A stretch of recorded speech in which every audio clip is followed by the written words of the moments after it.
Kuya Dado, di ba? Mapapanood nyo kami mamaya, gagamitin namin yung harvester niya. Okay, ma'am. Na-interview ko yung mga tao mo, pinapakain mo daw ng almusal, pananghalian, may merienda pa, pag ginabi. Ay, ang bait-bait. Kailangan alagaan natin yung mga tauhan, ma'am, para marami tayong makakasama. Talaga, Kuya Dado. Kuya Dado, ano ang harvester?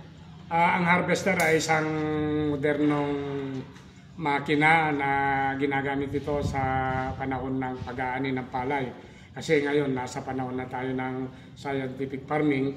Ito na yung makina na pagka gagapasin na yung palay mo, ito yung ginagamit para maka-harvest ka ng mabilis sa panahon na hindi ka naabutan ng ulan pa. Natin maiwasan, ma'am, yung pagdapa, lalong-lalo na pagkagalit ng panahon. Tagulan, bigla maya-maya malakas yung ulan, mahangin pa. Siyempre, yung katawan ko ng palay, tuyo na, halos anihin na nga, malakas pa yung hangin at babagsakan pa ng malakas na ulan, normal po, dadapayan.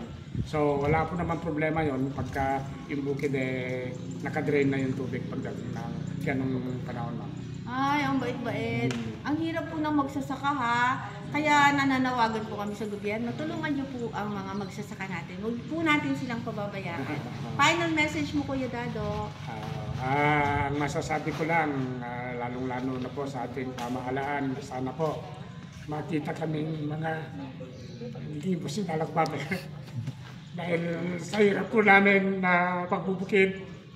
Ito po sana yung pinakamasaya na panahon dahil aani na kami. Pero ngayon po napakalungkot namin dahil napakababa ng presyo ng palay namin.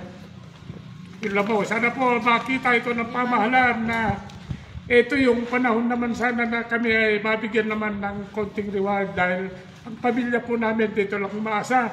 Dito umaasa yung aming anak na mga anak na nag-aaral, yung kinakain namin sa araw-araw. Halos yung ani namin, ma'am, halos tingin na lang.